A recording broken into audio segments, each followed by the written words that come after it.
ഒരു വർഷം മുൻപ് ഏഷ്യാനെറ്റിൽ സംപ്രേക്ഷണം ആരംഭിച്ച സീരിയലാണ് കാതോട് കാതോരം. അത് ഗംഭീരമായ പ്രണയ സീനുകൾ ഉൾപ്പെടുത്തി റേറ്റിംഗിൽ ഒന്നാമതെത്തിയതിന് പിന്നാലെ സീരിയൽ അവസാനിക്കാൻ പോകുകയാണ് എന്ന വാർത്തകളും എത്തിയിരുന്നു. എന്നാൽ ഇപ്പോഴും സീരിയൽ വമ്പിച്ച പ്രേക്ഷക പ്രീതിയോടെയാണ് മുന്നേറുന്നത്. മീനുവിന്റെയും ആദിയുടെയും പ്രണയകഥയാണ് കാതോട് കാതോരം സീരിയൽ പറയുന്നത്. അർജുനെ വിവാഹം കഴിക്കാൻ നിർബന്ധിതയാകേണ്ടി വന്ന, എന്നാൽ ഇവരുടെ വിധി സ്വീകരിക്കുമോ എന്നതായിരുന്നു ആ സീരിയലിന്റെ കഥാതന്തു. ഇപ്പോൾ ഇരുവരും ഒന്നിച്ച് മൈൽ സ്റ്റോൺ മേക്കേഴ്സിന്റെ അവാർഡ് സ്വന്തമാക്കിയിരിക്കുകയാണ്. എങ്ങനെ പോണു സീരിയലും ഇതും ഇപ്പൊ എല്ലാവരും ഇങ്ങനെ ചർച്ച ചെയ്തുകൊണ്ടിരിക്കുന്ന ഈ ഒരു സംഭവങ്ങളും എല്ലാം നിങ്ങൾ എൻജോയ് ചെയ്യുന്നു? തീർച്ചയായും എൻജോയ് ചെയ്യുന്നുണ്ട്. വളരെ നന്നായിട്ട് പോകുന്നുണ്ട്. അപ്പൊ എല്ലാരും ഫീഡ്ബാക്ക് ഇപ്പൊ ഒത്തിരി കൂടുതൽ കിട്ടുന്നുണ്ട്. അപ്പൊ അതിലൊത്തിരി സന്തോഷമുണ്ട്. അപ്പൊ നിങ്ങളുടെ ഇപ്പം വൈറലായി നിൽക്കുന്നത് തന്നെ സീരിയലിൽ അധികം കാണാത്ത ഒരു സംഭവമാണ് ഇത്രയും ഇങ്ങനത്തെ ഒരു ഇമോഷണൽ സീൻസ്, ഇന്റിമേറ്റ്സ് ആയിട്ടുള്ള സീൻ. ഇതൊക്കെ നമ്മളിപ്പോ സിനിമയിൽ ഇപ്പൊ എല്ലാവർക്കും കണ്ട് വളരെ യൂസ്ഡ് ആയി. ഇന്നിപ്പോ സിനിമയിൽ ഒരു ഇതുണ്ടെന്ന് പറഞ്ഞാൽ ആർക്കും വലിയൊരു സംഭവമല്ല. അതിനെക്കുറിച്ചുള്ള ചർച്ചയും കാര്യങ്ങളും സിനിമ പരമായിട്ടുള്ളതെല്ലാം കഴിഞ്ഞ ഒരു കാലമായിരുന്നു എന്ന് തന്നെ പറയാം. പക്ഷെ സീരിയലില് നേരത്തെ ഒരു സീരിയൽ ഇങ്ങനെ വന്നിട്ടുണ്ട്. പക്ഷെ അതിനുശേഷം ഒരു നല്ലൊരു ഗ്യാപ്പിന് ശേഷമാണ് ഇപ്പൊ നിങ്ങളുടെ സീരിയൽ കാതോട് കാതോരത്തിൽ ഇങ്ങനത്തെ ഒരു ഇന്റിമേറ്റ് സീൻ വരുന്നു. അപ്പൊ വീണ്ടും ഇത് ഭയങ്കര അധികം ചർച്ചയാവുകയാണ്. കാണാത്ത കാര്യങ്ങൾ കാണുമ്പോൾ, പതിവില്ലാത്തത് കാണുമ്പോൾ പെട്ടെന്നുള്ള ഒരു ഇത്. അപ്പൊ ഇത്തരത്തിലുള്ള ഒരു ഇന്റിമേറ്റ് സീൻ ചെയ്യുമ്പോൾ നിങ്ങൾക്ക് ശരിക്കും നാണം ഉണ്ടായിരുന്നോ? ഇല്ലായിരുന്നു, കുഴപ്പമൊന്നും ഇല്ല. നേരത്തെ ഒരു സീരിയൽ വന്നിട്ടുണ്ട് എന്ന് പറഞ്ഞല്ലോ, അതേ ക്രൂ അതേ ഡയറക്ടർ തന്നെയാണ് നമുക്കും ഇത് ചെയ്തിട്ടുണ്ടായിരുന്നത്. സാർ തന്നെയാണ്, മനോജ് ഗണേഷ് സാറാണ്. അപ്പൊ അങ്ങനെ നാണം എന്ന് പറഞ്ഞ ഒരു ഫാക്ടർ ഉണ്ടായിരുന്നില്ല. കാരണം ഫസ്റ്റ് ഓഫ് ഓൾ 10-35 പേരിങ്ങനെ നോക്കി നിന്നിട്ട് ഇങ്ങനെ ചെയ്യുന്ന ഒരു സീനായിരുന്നു. പിന്നെ അങ്ങനെ ഞങ്ങൾ തമ്മിലുള്ള ഒരു ഫ്രണ്ട്ഷിപ്പിന്റെ ഒരു ഇതിലാണ് അങ്ങനെ ഒരു നാണിക്കേണ്ട ഒരു സംഭവം ഉണ്ടായിരുന്നില്ല. കാരണം നമ്മൾ ചെയ്യുമ്പോഴേക്കും ആ സീൻ എങ്ങനെ ഇതാക്കാം, സാറിന്റെ ഇൻപുട്ടും കാര്യങ്ങളെല്ലാം ചെയ്തിട്ട് നമ്മളെ സീൻ എങ്ങനെ ബെറ്റർ ആക്കാം. നമുക്കതൊരു നോർമൽ സീൻ എങ്ങനെയാണോ ചെയ്യുന്നത് ആ രീതിക്ക് നമുക്ക് അത്രേ ഉള്ളൂ. അത് ആ ഒരു സീനും ആ രീതിക്ക് തന്നെ നമ്മൾ കാണുന്നുള്ളൂ.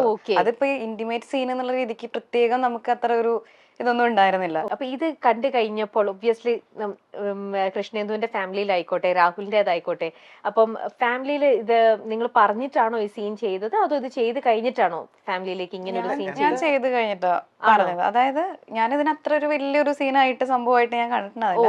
പക്ഷെ എന്നിട്ട് ഇത് കഴിഞ്ഞപ്പോ ഞാൻ അമ്മയെ വിളിച്ച് പറഞ്ഞു, അമ്മ ഞാനൊരു കിസ്സിങ് സീനൊക്കെ ചെയ്തായിരുന്നു, കാരണം ഞാൻ ഫസ്റ്റ് ടൈമാ ചെയ്യുന്നത്, ചെയ്തിട്ടുണ്ടായിരുന്നു എന്നൊക്കെ പറഞ്ഞു. അപ്പൊ ആ സമയത്ത് അമ്മ കിസ്സിങ് സീനോ എവിടെ കിസ് ചെയ്ത് ചോദിച്ചു.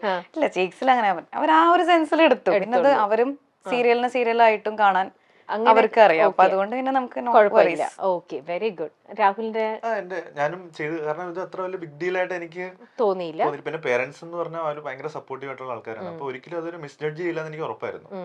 ഇത് ചെയ്ത് കഴിഞ്ഞ പിന്നെ സീരിയലാണെങ്കിലും ഈ ചീക്സിലെ കിസ് എന്നൊക്കെ പറഞ്ഞാൽ very normal, very common actually സീരിയലിൽ പോലും. പക്ഷെ ഇതിലും ഞങ്ങൾ എന്താ ചെയ്തിട്ടുള്ളത്, ചീക്സിലും തന്നെയാണ് കിസ് ചെയ്തിട്ടുള്ളത്. പക്ഷെ സോങ്ങും അതിന്റെ പാശ്ചാത്തലവും കാര്യങ്ങളും വന്നപ്പോഴാണ് ഇതിന് ഈ പറഞ്ഞ ഒരു ഫീല് കൊണ്ടത്. കാരണം ചീക്സിലെ കിസ്, നെറ്റിലെ കിസ് ഒക്കെ എല്ലാ സീരിയലും കോമൺ ആയിട്ടുള്ള സംഭവമാണ്. ഇപ്പൊ ഇതിൽ ആ ഒരു രീതിയിൽ അത് എടുത്തു, ഒരു പ്രസന്റേഷനിലാണ് ആ വ്യത്യാസം വന്നത്. അതൊരു ബിജിഎം മാറി കഴിഞ്ഞാൽ കംപ്ലീറ്റ് മൂഡ് മാറി പോകും. സത്യം പറഞ്ഞാൽ ഇത് ടെലികാസ്റ്റ് ആയി കഴിഞ്ഞപ്പോ അച്ഛനും അമ്മയും അവരെ എന്തായിരിക്കും പറയാനുള്ളതെന്ന് അറിയാൻ ഒരു ആകാംക്ഷ ഉണ്ടായിരുന്നു. അപ്പൊ ഞാൻ അച്ഛനും അവരുടെ കൂടെ ഇരുന്ന് കണ്ടോ ഈ സീന്? ആണോ? കൃഷ്ണേന്ദും കണ്ടോ? ആണോ? അപ്പൊ അവരുടെ ആ ഒരു നിങ്ങൾ ഇരിക്കുമ്പോൾ ഇപ്പൊ നിങ്ങൾക്ക് അറിയാം അടുത്തത് ഇനി ഈ സീൻ വരാൻ പോവാണെന്ന്. അപ്പൊ കൃഷ്ണേന്ദു ആയിക്കോട്ടെ, രാഹുൽ ആയിക്കോട്ടെ, നിങ്ങൾ വീട്ടിലിരുന്ന് ഇങ്ങനെ ഇത് TV കാണുമ്പോ അങ്ങോട്ടായിരുന്നു ശ്രദ്ധിച്ചിരുന്നത്, അത് ഇവരുടെ ഫേസിലേക്കായിരുന്നോ നിങ്ങൾ ശ്രദ്ധിച്ചിരുന്നത്? ആണല്ലേ? അപ്പൊ ഇവരുടെ കൂടെ ആണെങ്കിലും ഞാൻ അപ്സ്റ്റേഴ്സ് ആയിരുന്നു, അപ്പോൾ TV കാണാൻ ഇവരെയും കാണാം. കണ്ടില്ല കള്ളൻ, അതിനുള്ള ഒരു കോൺഫിഡൻസ് ഇല്ലായിരുന്നോ?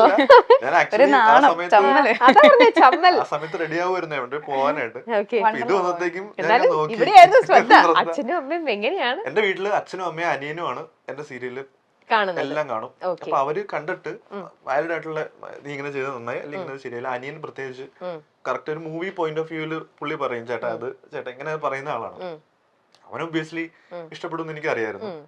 പക്ഷെ അച്ഛനും അമ്മ എന്നുള്ള രീതിയിൽ അവർക്ക് അറിയാലോ, അച്ഛനമ്മമാർക്ക് ഒരു ഇത് ഉണ്ടാവുമല്ലോ ഞാൻ വിചാരിച്ചു. അപ്പൊ അത് കണ്ടു. അന്നേരം ഞാൻ മിണ്ടിയില്ല. അവര് കാണുന്ന ഫീഡ്ബാക്ക് നോക്കി എന്നിട്ട് മിണ്ടിയില്ല. പിന്നെ താഴെ ചെന്നിട്ട് ഞാൻ ചോദിച്ചു അമ്മയോട്, അപ്പൊ അമ്മ എന്താണ് തോന്നിയത്? അപ്പൊ അമ്മ വളരെ സർപ്രൈസിംഗ്ലി പറഞ്ഞു, സർപ്രൈസിംഗ്ലി അല്ല, എനിക്കറിയായിരുന്നു അമ്മ ഇങ്ങനെ പറയുള്ളൂ അറിയായിരുന്നു, ഫാമിലി ഓഡിയൻസിന് കാണാതിരിക്കാൻ മാത്രം അല്ലെങ്കിൽ അയ്യോ എന്ന് പറയാൻ മാത്രമുള്ള ഒരു വൾഗാരിറ്റിയും ആ സീനിൽ ഉണ്ടായിരുന്നില്ല. നല്ല രസമായിരുന്നു, കുഴപ്പമില്ല എന്ന് പറഞ്ഞു. പിറ്റേ ദിവസവും ഇങ്ങനെ ഒരു സീൻ വന്നു. ഇങ്ങനെയല്ല, കുറച്ചും കൂടി ഒരു സീൻ വന്നു. അമ്മ അത് ഓക്കെ എന്ന് പറഞ്ഞു.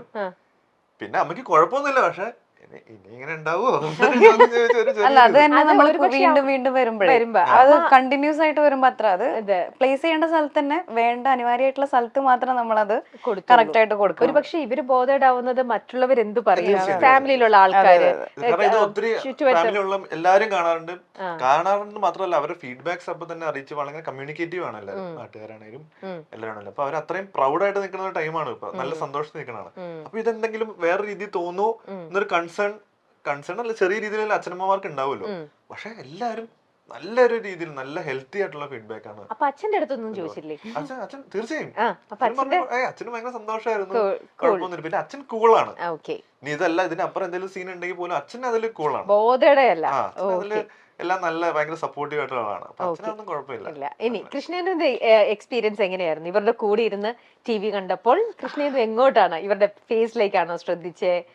അത് ആക്ച്വലി ഞങ്ങൾക്ക് വണ്ടർല ട്രിപ്പ് ഉണ്ടായിരുന്നു. ഞാനും രാഹുലും പിന്നെ ഞങ്ങളുടെ അനിയനായിട്ട് അഭിനയിക്കുന്ന നവനീത് എല്ലാരും കൂടി വണ്ടർല പോകാൻ നിൽക്കായിരുന്നു. അപ്പൊ ആ പോകുന്ന അന്ന് ഞാൻ ഇവന്റെ വീട്ടിൽ വന്നിട്ട് ഞങ്ങൾ എല്ലാവരും കൂടി ഒരുമിച്ച് പോകുന്നുണ്ടായിരുന്നു. അപ്പൊ നമ്മൾ TV-യിൽ ഹോട്ട്സ്റ്റാറിലൊക്കെ ഇട്ടുണ്ടാണ് കണ്ടിട്ടുണ്ടായിരുന്നത്. അപ്പൊ ഞാനും എല്ലാവരും കൂടി ഇരുന്നിട്ടാ കണ്ടത്. അതായത് ഇവന്റെ ഫാമിലി ഞാൻ എത്തി നോക്കി എന്റെ വീട്ടുകാരുടെ എക്സ്പ്രഷൻ നോക്കിയോണ്ടിരുന്ന സൈഡിൽ ഇങ്ങനെ നിൽപ്പുണ്ടായിരുന്നു. ആ കഥ പറഞ്ഞ സമയത്ത് ഈ ഒരു ഭാഗം ഇറേസ് ചെയ്ത് വെച്ചിട്ടാണല്ലോ പറഞ്ഞത്.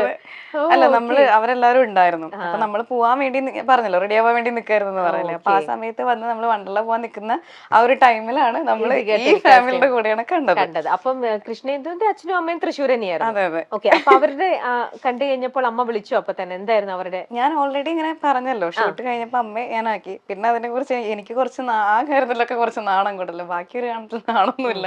അപ്പൊ അമ്മ കുഴപ്പമൊന്നുമില്ല, അമ്മയായിട്ട് അങ്ങനത്തെ കാര്യങ്ങളൊക്കെ സംസാരിക്കാം. അമ്മ നല്ല ജോളി ടൈപ്പ് ഒക്കെയാണ്.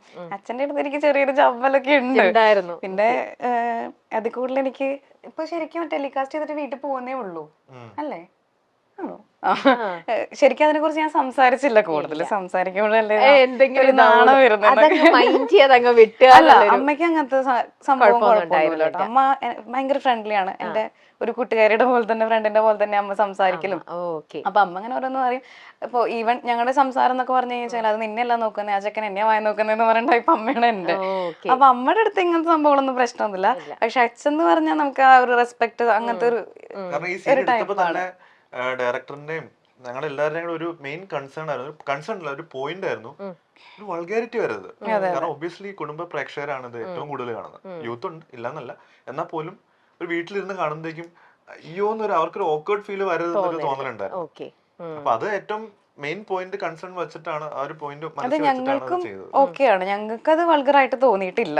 വൾഗറായി നമുക്ക് തോന്നുകയാണെങ്കിൽ നമ്മൾ അങ്ങനെ ചെയ്യൂല. നമ്മൾ പറയും അയ്യോ അത് വേണ്ടായിരുന്നു, അല്ലെങ്കിൽ അത് അങ്ങനത്തെ ഒരു സീൻ അങ്ങനെയല്ല പറയാം, നമുക്ക് പറയാനുള്ള ഒരു റൈറ്റ്സ് അവിടെ. നിങ്ങൾ വളരെ കംഫർട്ടബിൾ ആണ്, നിങ്ങൾക്ക് ഒരു കംപ്ലൈന്റും ഇല്ല, അതാ പറഞ്ഞത്. പിന്നെ നമുക്ക് ഇതിനെ കുറിച്ച് ഇതൊന്നും വേണ്ട.